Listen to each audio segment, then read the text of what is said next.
So good evening NITians and IITians. I am Sridhar Muppalla, NIT Brand Ambassador.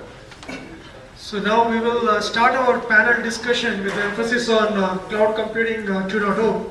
So most of you have got exposed to one or the other cloud computing topic today in the Power Connect session. Most of the activity on Cloud Computing 1.0 was on public cloud, less on private or hybrid cloud. In 1.0, we got exposed to three main models: infrastructure as a service, platform as a service, and software as a service. I usually call them as IPAAS model. So, Amazon Web Services was dominating the infrastructure as a service model. Google App Engine and Force.com, they just entered into the PAAS model in the 1.0. And Salesforce, Workday, those were offering their services in the software as a service in the service model.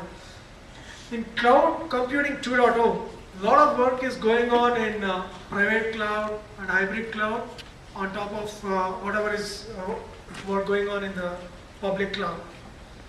So also we keep hearing new cloud overloaded topics or the names like cloud security, cloud storage, cloud networking, mobile cloud computing, social cloud computing. Name it, like you just add cloud, so you can get some traction. So traditional enterprise software companies like Oracle, SAP, Microsoft will be dominating in the private cloud space. A few years back, security was a buzzword. If a company wanted to sell their product to any customer, they had to put security word in their literature.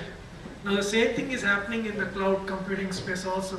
If someone wants to sell their product to a vendor or a customer, they have to put the cloud word, saying that, okay, we also offer a cloud-based product, irrespective of what they do. So we have highly accomplished experts today, and they have diverse backgrounds, and we have only 1 hour to cover.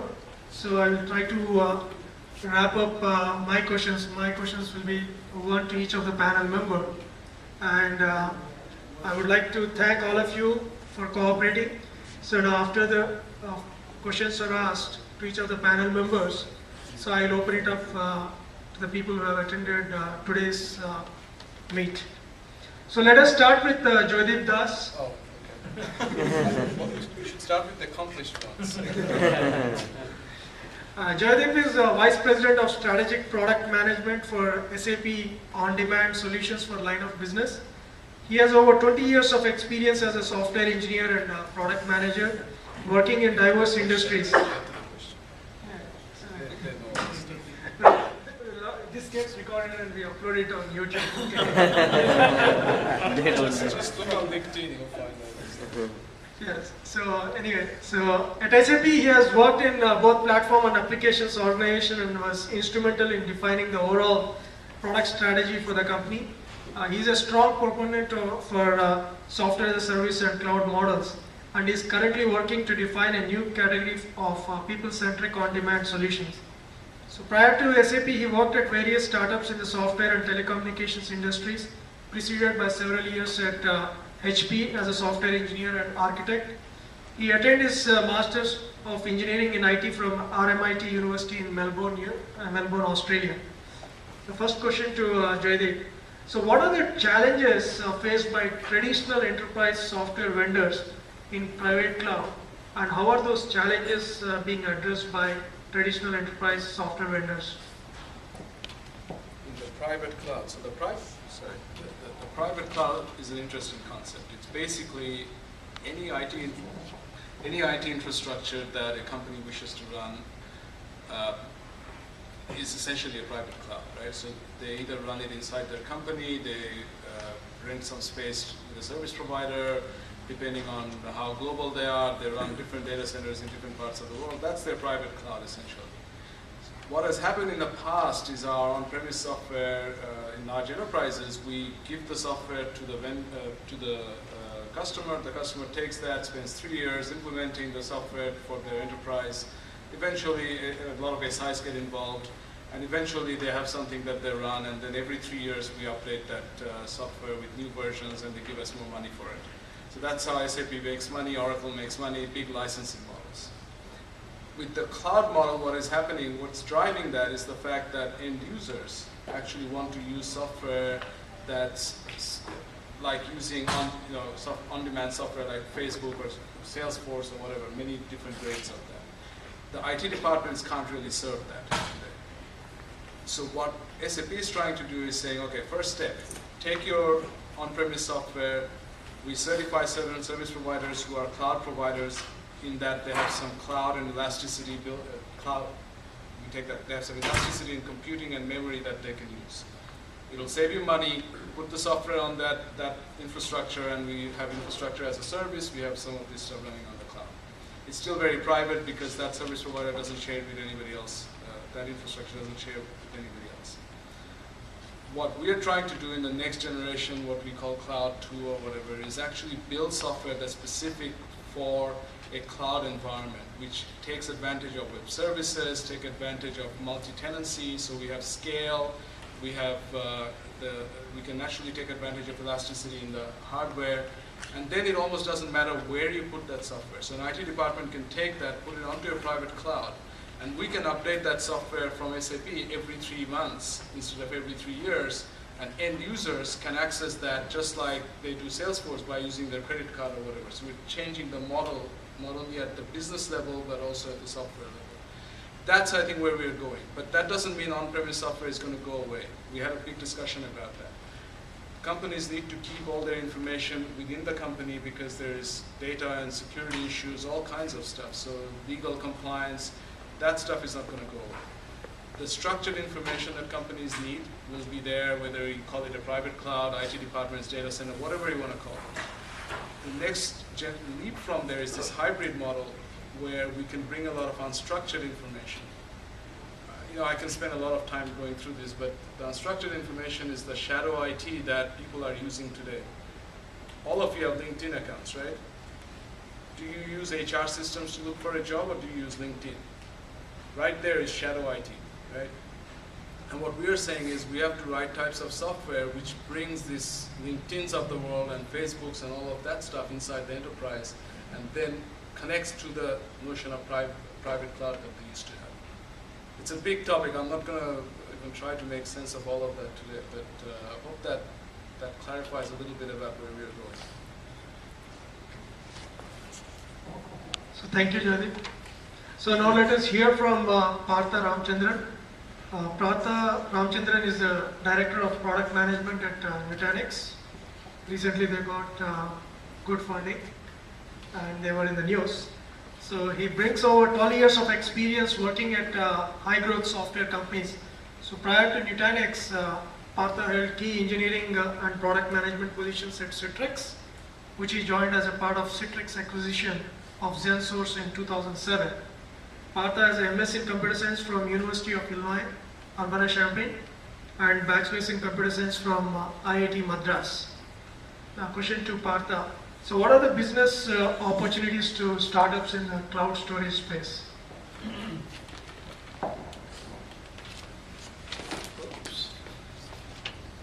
So I think you can answer that question in 2 ways. I think the way I look at cloud storage is twofold. One is obviously the public cloud. A lot of people want to keep archival data, and we had a very good discussion at our table about archival data on cloud storage systems. You can have Amazon S3, Azure, whatever, right? And then you can also have the internal cloud. I think we are actually seeing a lot of money in internal clouds. Though the first adoption has been public clouds, I think the real money is in internal cloud. That's what we believe. And a lot of storage, having a centralized management system of storage for internal cloud is going to be a key part, a key value prop for people doing cloud storage. And I think especially for us, we are a very unique play in terms of converged compute and storage. So from our perspective, I think we have a lot of relevance for the internal cloud. Just because people want to have one management system for so 3 key challenges that I see in this area are cost, complexity, and performance. And if you're a startup and you can solve these 3 things, it's not easy to do. If you can execute, I think you have a winning story. Thank you, Partha. Now let us hear from Prathap Dendi. Prathap is Vice President at Electric Cloud. Prathap has over 15 years of experience in technology, executive and leadership positions in companies ranging from startups to public organizations. So he has a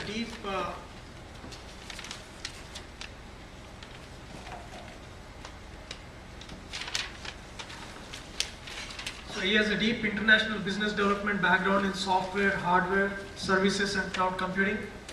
So before joining Electric Cloud, Dendi served as IBM's business development executive for the cloud computing business, where he was instrumental in establishing IBM's cloud platform and services. Dendi played a key role in growing IBM's SOA platform through strategic partnerships with companies such as Capgemini, Accenture, Deloitte and Infosys. He was also responsible for driving software strategy, including acquisitions and new technology creation, and held leadership roles at IBM in software services, sale and business development. Prior to IBM, Dendi held senior positions with Actional, Abilizer, Aspect Development and Ramco Systems. His career includes work with several Fortune 500 companies including Allianz, Barclays Group, Visa, Disney, Gap, Chevron, Procter & Gamble, Nissan and Union Pacific. Dendi holds BTech in Electronic Engineering and Telecommunication Engineering from NIT Warangal. Question to Prathap. So SMB companies were mainly the big adopters of cloud computing 1.0.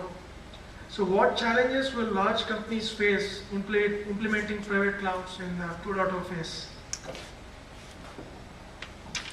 Really good question. First of all, I want to thank my team over there. My topic was about the hype in cloud computing. And the trick for me was every one of them is a customer of Electric Cloud. Right? I kind of look them in the face and say, it's all hype and don't pay me money. Right? So we had Cisco, NetApp, IBM, all of them, Adobe, all of them are customers. So my intention is not, it's not all hype, right? To your point, SMB adopted it. I think a lot of people, early adopters, even here, adopted it. IBM got multiple $1 million in cloud computing, as they call it. I think it really depends on the definition of what is being dubbed as cloud computing. I think my group kind of took a crack at what is being sold as cloud today. Is it old wine in new bottle? But on an optimistic note, I think beyond the hype, if I were starting a company today, right, I will think vertical, I will think consumer. Right, that's really the 2 recurring themes that I see as opportunities or disruptions today in cloud computing technology. I think virtualization, self-service, multi-tenancy, all that is good. I think it's in its own sweet curve of adoption, right? You see it in a mixed bag. I don't really believe in big companies adopting virtualization on a timetable or small company. I think that separation doesn't exist. I think even in small companies like ours, our expenses systems are still outdated, but some other systems like hiring systems are on job right, right? So I think there is that. It's really a cost thing at the end of the day, a culture thing. But as far as kind of new model goes, SMB or large companies, I really think that the products and services have to be redesigned with IT consumerization factor. I think I was talking at my table, Tivoli, IBM's golden child in provisioning and technology and operations. Our new set of users that are coming from college, they're saying, look, I don't want to refer to your reference guides or help guides, right? I want to go to Facebook and ask why this log is coming up like this, right? So if we look at companies like Logly, that's a great SaaS cloud application. It's the same old logs, nothing new, right? Same logs from age-old systems, but Logly as a service will churn through your logs and make some sense out of it, right? Big data. So consumerization, I think, is the big wave. If I was not at Electric Cloud, that's what I would be looking at in terms of investing or joining. And then vertical, right? Combination of that, maybe healthcare, maybe some other vertical. In general, and no offense to SAP friend here, but I think the big platform days are over. Whether it is because of open source domination in pre-production and production systems, or the SaaS model emergence, I think the big platform design and build is outdated. So, oh, he said the same thing. So, Don't tell anyone this. correct. So I think that's what it is. I mean, Electric Cloud is about 130 people. We consider ourselves still a startup because we've not been bought or gone IPO. But even at our company, we have these debates, right? So we have what we think is a great UI, but our customers are telling us that's not good enough. It has to look like iTunes or app, right? I think this is what we should think about if we're redesigning something as a provider. But if you're looking at it as a consumer, I think you're already driving it. I think cloud is being driven as a consumer-centric model, more than big IBM or big SAP. Yeah, thank you, Prathap. So let us hear from Gaurav Manglik. He's the CEO at Osmosix, an exciting startup that has built a next-generation cloud computing platform for making infrastructure cloud application aware. The Osmosix solution removes all complexity associated with running applications on cloud platforms. Prior to Osmosix, Gaurav worked with companies like VMware and Oracle, where he was responsible for core technologies and products in the area of systems management and cloud computing. Gaurav has 7 patents in the area of managing heterogeneous distributed applications over heterogeneous infrastructures and environment. He holds a master's degree from Stanford University and is an alumni of IIT Delhi. Gaurav is also actively involved with IIT alumni activities. He was until recently the president of the Bay Area chapter of IIT Delhi, and the reason why we are having today the PAN NIT IIT is because of him. So my interaction with him, that's where this idea was born. So he is also active squash player and an avid reader. So question to Gaurav. So Google App Engine, Force.com, Azure, these are the main products in the platform as a service. So what are the opportunities for startups in the PAAS? Thank you, Sridhar. That's a very good question, and actually we covered it in our little discussion over there. But I think the first generation of PAAS companies have been... Hello. Yeah, sorry. So I think if you look at PAAS companies that have existed so far, I can divide them into 2 categories. One are the companies like App Engine, Force.com, which are what I would call SDK-driven or API-driven PaaS services. They publish an API or an SDK which you use to develop your code and deploy it on that platform. That's been typical of large companies like Google and Salesforce. The other kind of PaaS companies that have existed are, for example, Heroku. We're seeing new companies like Cloudbees. There the concept is a bit different. They support a particular stack, a particular middleware, if you will, where you can seamlessly drop an application that conforms to that stack and run it. They're not SDK driven. They support existing paradigms, existing stacks to which you can seamlessly, onboard your applications to. Those PaaS solutions automatically take care of running your applications in a scalable, optimal way behind some infrastructure, on some infrastructure. So I think that's what I would call the first generation of PaaS companies that have existed so far. I think the opportunity for startups in PaaS is humongous. It's huge. So far, cloud has been about infrastructure as a service, providers like Amazon or Rackspace, or it's been about SaaS companies that are directly providing applications as a service. If you look at infrastructure solutions today, the problem with them is that they don't really meet the cloud's standard for ease of use. And fundamental problem in an Amazon solution today is that customers are looking to go to infrastructure cloud, have to do all the migration effort, all the effort required in making their applications work in a seamless, scalable, elastic way on those cloud providers. It really takes away all the ease of use that clouds promise to bring. That's the problem with infrastructure as a service. On the other hand, if you look at SaaS solutions, in our opinion, SaaS solutions are very rigid. These are only certain kind of applications that you can use. So there's a mismatch in this entire cloud story. The mismatch is, clouds promise to provide a certain ease of use and flexibility. That ease of use is available with SaaS solutions, the flexibility is available with infrastructure solutions, but you can't get both with any of them. And that's where, in this missing jigsaw puzzle, PaaS companies will be able to provide a flexible platform where you can take your applications or develop new applications, seamlessly onboard them to infrastructure clouds without going through all the hassle that exists today. So that's something that we are at Osmosix. We are looking into this problem very actively and developing a next step. Here I'm sort of different with everybody else on the panel. As a startup, we are definitely a lot more disruptive than some of the other companies out there. So we do view platforms as being the future for cloud computing and letting people really take the advantage of clouds where it's missing today. So, talking about startups, there's several opportunities in this space. We are seeing an ecosystem of cloud providers develop. It's not just Amazon or Rackspace who will be into this market. There are many companies out there that are providing infrastructure solutions. So one of the opportunities for PaaS companies would be to provide choice between these services. Be an arbiter, be a broker between different infrastructures to which you can onboard applications. That's one opportunity. Also value-added things that infrastructure clouds don't provide today. Security, for example. Today security is a shared responsibility between a cloud provider such as an Amazon and a customer. Now security is a gap that a platform as a service company can fill. If you look at a traditional data center environment, there's infrastructure. And then there are all sorts of other roles and responsibilities that are taken care of by existing systems management solutions, taken care of by IT admins. All that also needs to be now available as a service out of clouds. And I think that's where we are seeing opportunities. The PaaS market is rapidly evolving, it's rapidly growing, and I think a lot of startups can take this.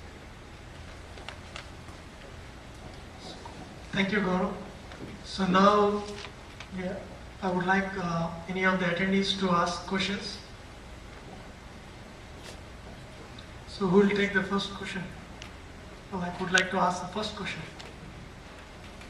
There was a question for Joydip. Sorry. Can you come here? There was a question for Joydip. Are we at the peak of the cloud? What is your opinion? I think Nobody's asking this correct. No, I think this is a question for everybody on the panel, but it's a very good question. I don't think so. I think, look, I work for a big giant company that's just starting on the cloud. These guys are innovating on the cloud, for the next generation of stuff. I think we are just at the very early days. We've sort of established a ground rule for infrastructure and a little bit of, we're starting to get over all the hassles around security, which will also take another 10 years for people to internalize. But I think we're just at the start. We have developed a lot of discrete solutions, right? Whether it's virtualization, whether it's infrastructure, whether it's actual SaaS applications, they are discrete solutions. You have Salesforce, you have what's the company you mentioned, Lovely. These are all discrete things. The next generation of cloud is when all of this starts to connect together and provide, as you said, the next generation of business solutions where the money is, consumerization. Well, we talked about this at our table about the user-centric software, which doesn't exist today for businesses. We are just starting, and actually, I wish this whole cloud naming would almost go away, because I think what we're doing is just making software actually do useful things for us now for a change. Instead of processes, we are now dealing with consumers doing what they want to do. People using stuff to track where their kids are during the day, where bugs are in the software. I mean, there's a whole bunch of things we haven't even started imagining. How many of you have started using Siri on your iPhones? I mean, that is going to change the way some of these services work tremendously. There are appliances coming out with Siri on top, right? Mobility, we haven't even talked about that. We're just at we haven't even started with cloud yet. It's going to, anyone else want to pipe in? Come on, you guys. We might be at the peak of the cloud hype. Oh yeah. Well, actually, I was just hyping up the cloud. Right. So everybody claims cloud, right? My babysitter says, I'm a cloud. I'm pay as you go. I'm multi-tenant. Yeah, I completely. Really? I completely agree. I think we're at the end of the hype cycle. I think people are now trying to figure out how to make this seriously work for businesses. I have a perspective on the, very different from the three guys here. My perspective is on the private cloud, and I think a lot of the service providers who we talk to, a lot of the customers who we talk to, are just suddenly realizing that, whoa, this means something really big for us. And at least from a private cloud perspective, this is in its infancy. I think, at least if you look at traditional infrastructure as a service, PAAS and SaaS, they've been around for a few years, right? Private cloud is just was just born, I think, just yesterday. So I think there's enormous. I think it's going to change the game. I think I completely agree. 10 years from now, we'll look back. I'm sure we'll all look back at this conversation and say, "Wow, we'll have a moment." Sure. I mean, cloud computing, in our opinion, is a major technology revolution, and it's not a change that's going to be done overnight. I was at a panel discussion a couple of years ago. We were discussing cloud computing and definitions of cloud computing. I think a lot of that has still not changed. People are still discussing that. So according to Gartner, we are past the hype cycle, but in terms of real adoption, I think it's beginning to pick up right about now. I did a Google search today, Google Popularity Index. While the term cloud computing is being searched for less, terms like infrastructure as a service and PaaS are getting more search results, are being searched for more. So definitely in terms of real adoption, it's going to pick up, and as Joydip said, we're at the start. Which vertical in US is the first right thing for cloud? If we had an answer, we should which. Exactly. Yeah, which vertical in US is the right candidate for going after the cloud, for applications? So I think all of us have different answers. If you're there's different answers for that. If you're an infrastructure person, it's a different answer. If you're a storage guy, it's a whole different way. From an application perspective, large businesses, my general sense is, I don't have any data to support it, is healthcare. Healthcare is a hugely fragmented environment. And healthcare has many different facets. There is the consumer healthcare portion of it, the legal compliance stuff. Then there is the drug companies and how they produce the next generation of drugs faster, quicker, better, manage all that. There's a whole bunch of stuff there. There is a small bubble going on in the education space around cloud-based software as services. And this is very biased opinion for software only, right? You guys That's true. So I think your point is about, I think there are multiple, you can answer that question in multiple ways, right? I think what Joydip said talks about is software as a service. If you look at infrastructure, there are, three main areas. You have generic data centers. I mean, people have these huge data centers out in the middle of nowhere, Montana, because power is cheap over there. I mean, there's just enormous amount of growth to be seen over there. We're seeing the emergence of virtual desktops. Again, my perspective is very infrastructure driven. Virtual desktops where you pretty much do away with your laptop and you get like a thin device that connects to your desktop in the cloud. And you don't need to buy anything anymore. And the third thing is, just general business continuity and data protection. 9/11 happened, but a lot of the businesses after that were able to pick up because they had data protection, business continuity processes in place. How did that happen? It's because of technologies like this. So from an infrastructure perspective, there is, I think hitting upon the right idea that makes the right sense is the hard part, but I think the sky is the limit in terms of what is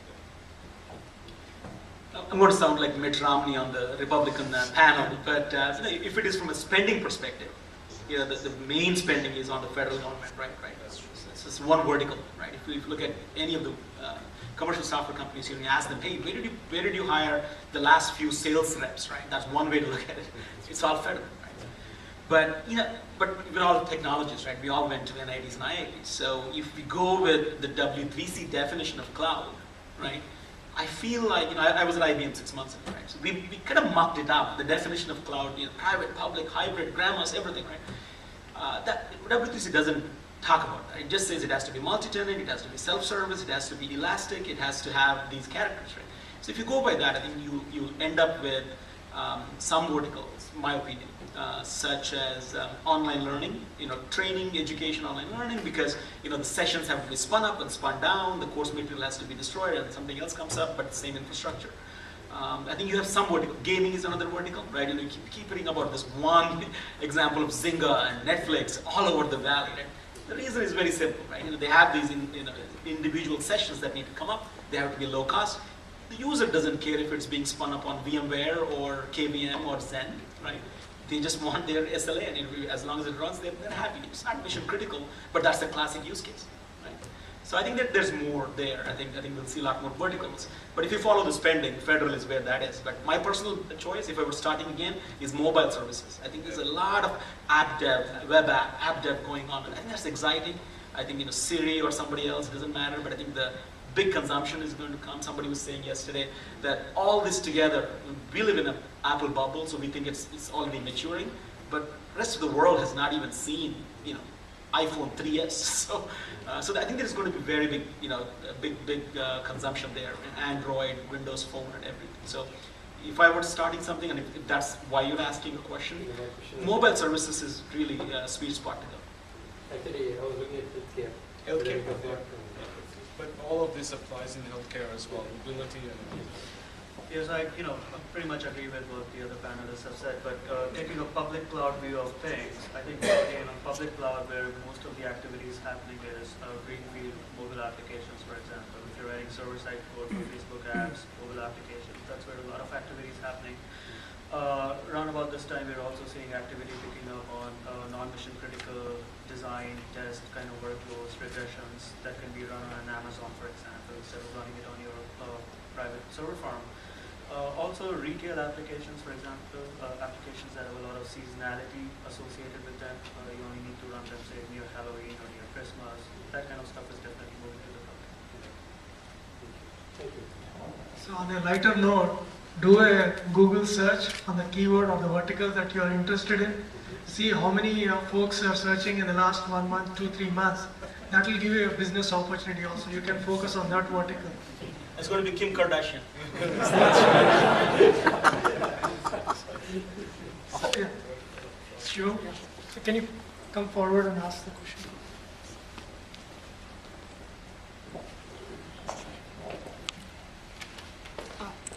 So just like any industry, the industry comes later, compliance comes first.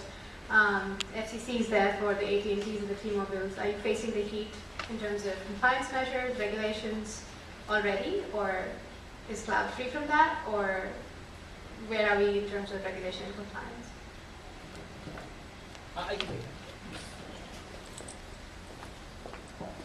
Yeah, I don't think cloud is free from that, right? So I was giving an example of a banking customer of ours.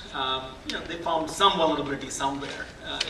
Technically, we can say this is a workaround for that, but that's not how those companies work. Right? They have annual audits, and a rule that was passed 12 months ago is something that you have to pass, even if it doesn't make sense. So. No, they've not gone away at all. I think if there is one thing that stopped Amazon Web Services, from going gangbusters and over $1 billion sales, it is because Amazon, clearly says we won't sign any liabilities, we won't vouch for any compliance, right? I think that's where other big companies like IBM and HP, and that's where they make their money because they have the ability, they have the history to do that. So it's not gone away. What has happened is there's a new set of spending, right?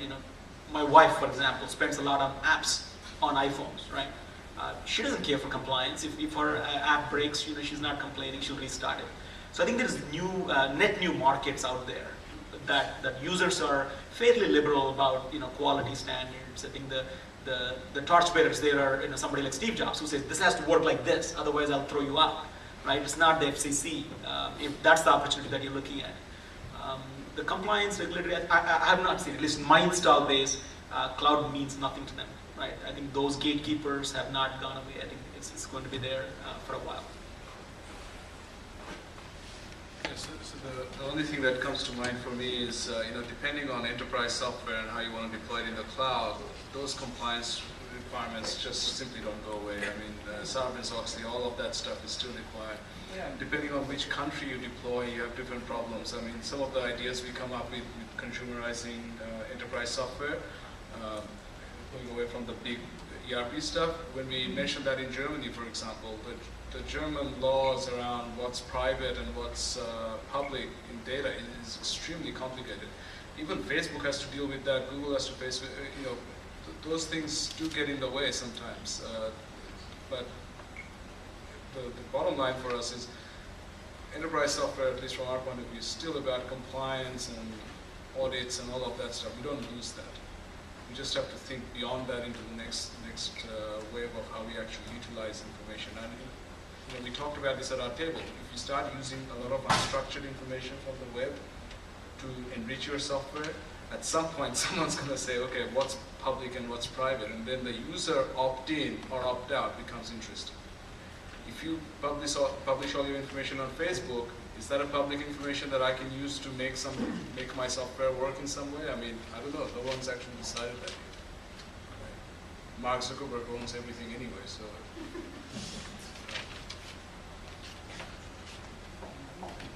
Next one. Sunil, can you come forward?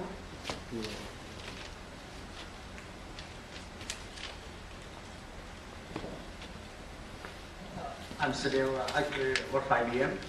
So my question is this: look at it, IBM's bank apps, right? There are MBS, DB2Z, a lot of hierarchy, a lot of control, like nobody can catch. In fact, today I was in a cloud computing expo. Typical question is this Intercontinental Hotel CTO are telling, we want to tap the nuggets of those guys who wrote those mainframe code. And they're not ready to give the data to make it cloud friendly or give the data to dev test and same thing with SAP. Nobody can go to SAP, FICO hierarchy, the way they build a relationship with the tables. So how do we attack those problems? How to make SAP apps and for me, how to make IBM's, thing. The question you worked at IBM, I was asking how to make it more open. Everybody talks about open standards, open APIs. We don't do that. In IBM, we don't do that much. Even SAP also doesn't do that. So, question to both of it is a challenge. Yeah, so vendor lock-in. Yes. So old days like IBM, all big guys like IBM, SAP, Oracle, they came up with a vendor lock-in strategy. Same thing is happening in the cloud space also. Amazon is doing vendor lock-in. Google is trying to do that. Anyway, let's hear from the experts. So I don't know if I understood the question very correctly, but is the question that it's hard to move legacy code to public clouds? If that's the question, I think it's not hard to do that. Code is code, right? And public clouds provide infrastructure. There's always a way you can actually run it on a different infrastructure. That's where I think companies like us, platform as a service solutions, will be able to do that. I think the more interesting question is whether it's important or useful for you to move such applications to public clouds or private clouds, or what's the economic advantage, what's the scale advantage that you're getting out of it. It's not so much of a question around standards, I would say. Over time, we would also see standards developing in the cloud space. It's not a problem that necessarily has to be solved by an SAP or an Oracle. A very simple example, you could take Oracle RAC and run it on Amazon. Oracle is not preventing you from doing it. So, also in terms of different infrastructure clouds, there are going to be different clouds over time. Amazon is not going to be the only cloud. And it will be possible for people to run their applications on different clouds. So, I don't know if I answered that question, but it seems to me that the problem is more around business, it's less around technology. So I'm not also sure I fully understood. My interpretation was you're questioning whether some of these large companies will let their FICO data, etc., come out of the enterprise into the public cloud. That's an organizational question, and you're right. Nobody wants to give up their financial. The SAP doesn't want to make it easy for anybody to do that. Sorry, vendor locking is a very good thing. Okay, my bonus next year depends on it. So I have no, I can't really honestly say I want that to stop. But that goes back to the notion of these hybrid clouds, hybrid deployments, where some of the information that's really sacred to the company stays in the company. But as you said, if it's useful for some of that to be used by an application that runs in the cloud to provide some service, then selectively IT departments can do that. There is nothing stopping them. There is no technology barrier at all. It's basically organizational decisions on how they do that. And if we can produce a piece of software that taps into that and helps it make useful, they will do it. But it's not going to, they're not going to do that easily. Companies don't want to share financial data. There's a lot of legal compliance sensitivity around that. And the other interesting thing is a lot of the financial, even though you said SAP and Oracle, actually in a lot of companies, especially in the banking industry, a lot of the software was actually developed in-house by in-house IT departments for 25 years. You're right, they probably can't migrate, they can't replicate that anywhere else because it's just too damn hard. They have to start all over again. So that's a whole different, that's got nothing to do with the cloud. That's just the way the software was written. I don't know if that answers you. Well, I'll do a quick plug for IBM, right? So I've always worked in the Bay Area. IBM was about a 6-year innings for me. Very apprehensive going in and joining this big IBM thing, but I needed to understand how they acquire and how they grow. So I'm a convert, right? So the guys at IBM mainframe, they're not idiots, right? They wrote a system a long time ago that was near perfect, right? Things that we get excited about now in the Valley, about virtualization, straight-through processing, they figured it out in the 70s, right? So it is a system that's pretty close to being perfected. So it's not a technology challenge, right? So I agree with you. However, for decades now, Larry Ellison and Partha have been trying to attack the mainframes, right? Can we get the stuff out? The latest battle is with VCE and the Cisco, EMC, VMware Combine. Not working. 2 reasons, right? One, when you fight a technical battle with mainframes, you lose because the code is elegant. It's not kludgy. The problem is support, right? IBM didn't help it by making it very expensive because they know that they have the customer buy, right? That's one. It's a cash cow, so why disrupt it? So it's a business model primarily. There is a lot of innovation in mainframes too, right? Now they support. They don't let the code come out, but they make you manage non-mainframes using mainframes. So there is a whole cloud bit to mainframes now that always existed. So again, I don't want to sell, and I'm not carrying IBM quota anymore, but there is a lot of technical elegance there that doesn't need to be disrupted.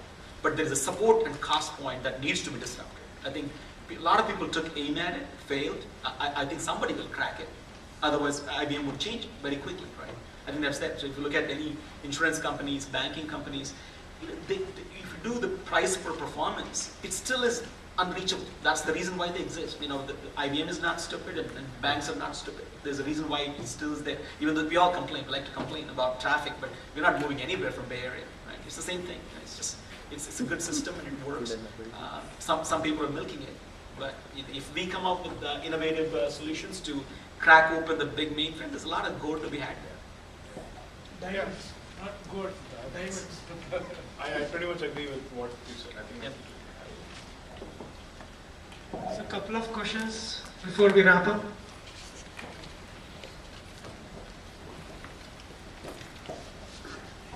Hi, I'm Amit. So speaking of disruption, I work for a company that uses a lot of enterprise software. I work for eBay, and we unlocked into vendors, but nowadays we are following a strategy of supporting small vendors. For example, like Concur, SuccessFactors, NetSuite. Do you guys think that these companies can be pioneering and they can come to a point like 5 years down the line that they can actually challenge companies like SAP or Oracle for that matter? It's a perfect question. I think we are exactly the same boat as a startup, except that we're not enterprise software. We're in the data center space. But I think same question that you raised for software companies, pure software companies, applies for us as well.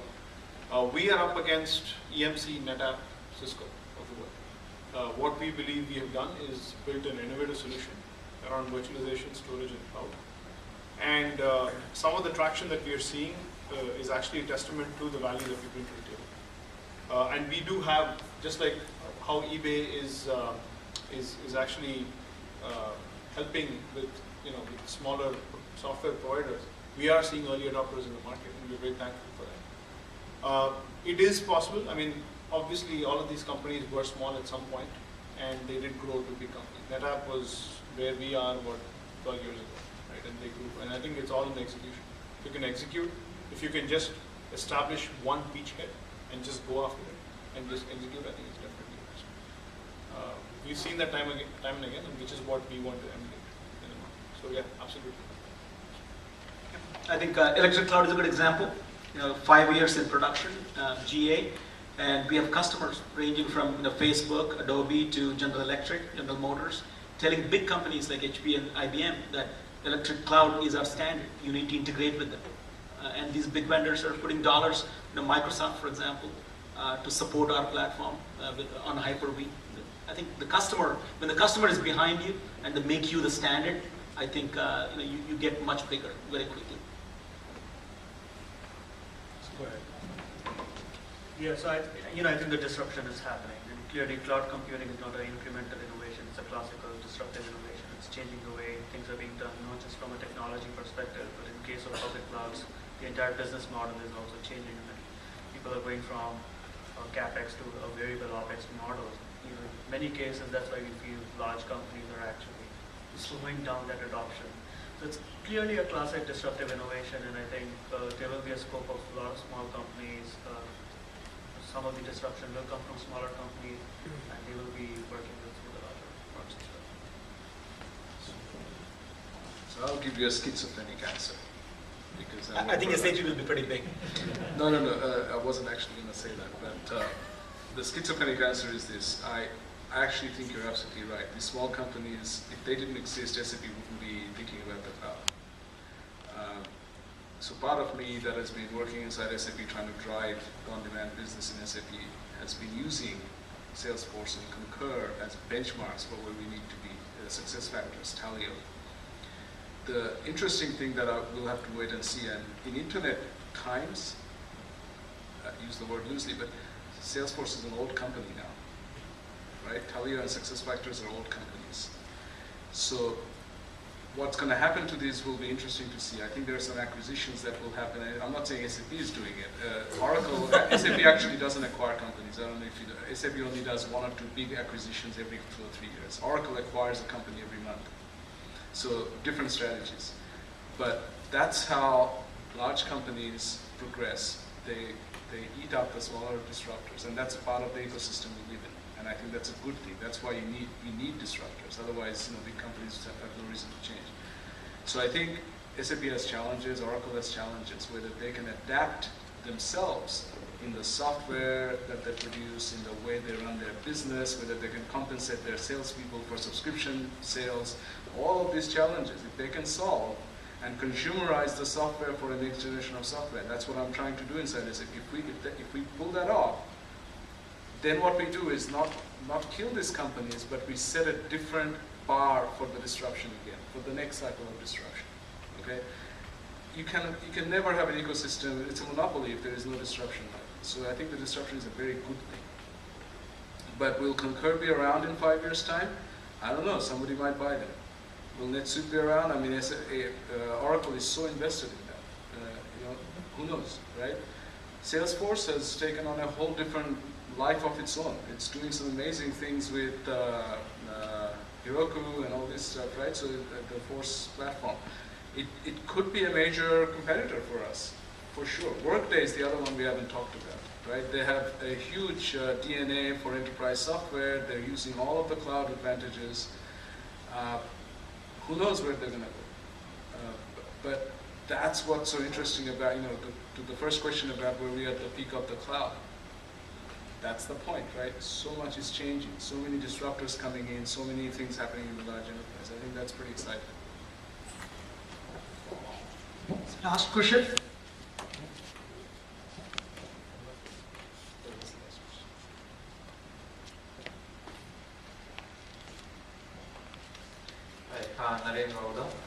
So clearly at an app level, there's a lot of innovation that's happening, and startups can jump in and do a lot of that. But fundamentally at an infrastructure level, when you're talking about a cloud model, where it's a pay as you go, meaning that the company which is providing the infrastructure has to bear the upfront cost of it. What is the ability of a startup to get in and do something there? Or is that the domain of large companies?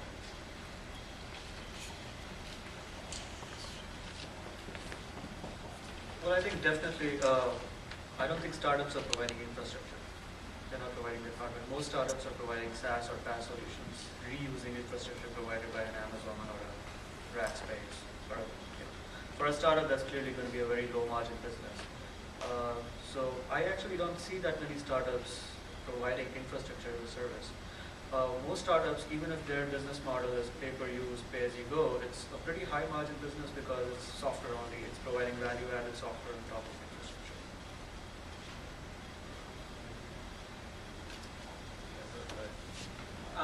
I think there are some healthy startups that have done that. Right? There's again back to my hype session. There has been a lot of infrastructure that's been stood up. Right? There are a lot of infrastructure providers like Rackspace, Amazon. The bus is empty. Right? There are some empty seats. So there are companies that cleverly use that. Right? So a company like SkyTab, they buy up not much upfront investment. They don't own the data center, but they speak for some space and say, look, SaaS or Rackspace. They'll say, look, I'll have a contract with you. I think I can get you some customers, or based on my value add on top of infrastructure, I'll provide something different, just a little bit more. RightScale is another example, right? There are some very clever companies that are doing that. Right? You don't have to build data centers anymore, I think. Yeah, I think the strategy for startups for infrastructure is not actually provide the service, but actually provide the right value for generic, people like AT&T, Sprint, who own these huge rack of servers, to provide a differentiated level of service to their customers. That could be a strategy that startups should go after. I think I completely agree with the panelists here. It does not make economic sense for a startup to actually provide a service because there's just too much upfront capital cost and it just doesn't make sense. But I think there's a lot of value in just being able to add some sort of differentiated service on top of the bare metal that most of these data centers provide. That's where I think a startup would actually, just the fact that they're nimble and can out-innovate some of the bigger companies, I think that's where startups can focus. Pretty good. But if you know a Russian billionaire, you can always start a data center, right? You can get some funding. Yeah, I thank all the panel members for giving very good insights on Cloud Computing 2.0. So please give a big applause to all the panel members.